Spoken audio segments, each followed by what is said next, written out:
Hey folks, today we are going to do an in the hoop Christmas ornament. I know I've already done a in the hoop Christmas ornament how-to video for the Harry Potter chibi ornaments, but they've got lots of applique steps. This is a straightforward ornament, and if you've ever done a fob before, it is exactly the same. Your first stitch is going to be a die line. And on my patterns, I make that first stitch the color, approximately, of whatever vinyl or felt you want to use. So we are going to hoop some medium weight tearaway, and then I'm going to cut a piece of vinyl to approximate size. All right. You'll need 2 pieces of marine vinyl in gingerbread color, one for the front, one for the back. Then after we run step 1, okay, we'll just float our vinyl over the top. The only thing special or particular you want to know about this is when we get down to step 5, when we attach the back, you want to spin up a bobbin that matches. You don't have to, but it's pretty. So I'm going to go do the red, the white, and I will come back for attaching the back. Okie dokie pokies, we have stitched all of our design. It is now time for us to do the ornament hanger and the final outline, which is a bean stitch. So in order to do that, we are going to tape a little piece of gingerbread vinyl on the back. We're going to make sure we're covering all of our die lines. And again, you don't have to use a lot of tape, just a little bit.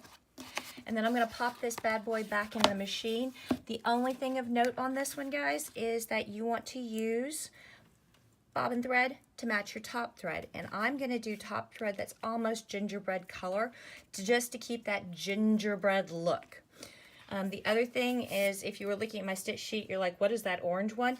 That was me clicking the wrong color. It should be cinnamon. So when this pattern comes out as a freebie, those two will be the same, and this will literally only be a 4-step pattern for your cookie ornament. Back in just a second. And we have finished our Christmas ornament. Yay! So let's talk about how we're going to finish him off. The first thing we do is we've taken him out of the hoop, and we are going to trim him out. Everybody's got their favorite pair of scissors. I like my duckbills. They're nice and sharp. Okay, remember when cutting, you want to turn your vinyl, not your scissors. And you want to keep somewhere between 1/4 of an inch and 1/8 of an inch away from that final bean stitch that's holding the back on the front.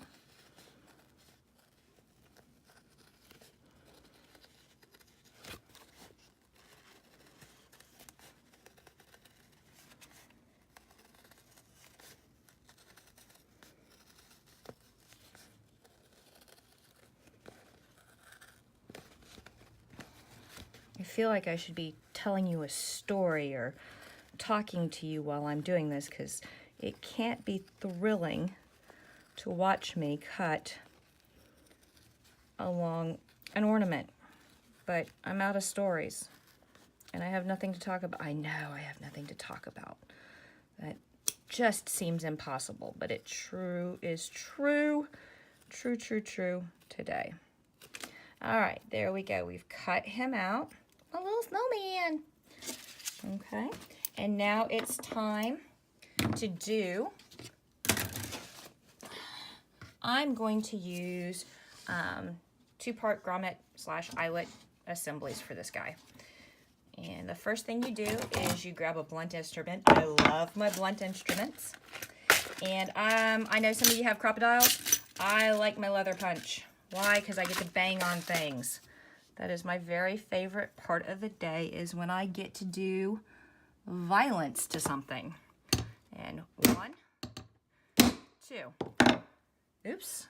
He's going to need a 3rd. Just because I'm feeling it, okay? There you go. If you are using a leather punch, you do not want to punch on your self-healing mat because it totally will not heal from that violence. Okay, now I'm going to take grommet or eyelet. I'm not really sure which ones these are, okay? And I'm going to put this one that has the 1/4 inch right there. And I'm using, I think it's 3/16 or 1/4 inch eyelets.